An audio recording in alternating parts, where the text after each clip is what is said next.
विश्वं दर्पणदृश्यमाननगरी तुल्यं निजान्तर्गतम् पश्यन्नात्मनि मायया बहिरिवोद्भूतं यथा निद्रया यः साक्षात् कुरुते प्रबोधसमये स्वात्मानमेवाद्वयम्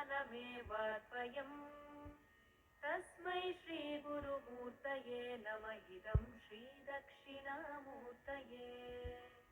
तस्मै श्रीगुरुमूर्तये नम इदं श्रीदक्षिणामूर्तये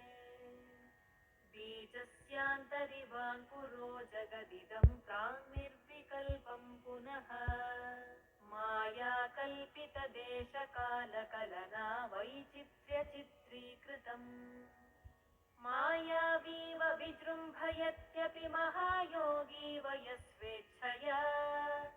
तस्मै श्रीगुरुमूर्तये नम इदं श्रीदक्षिणामूर्तये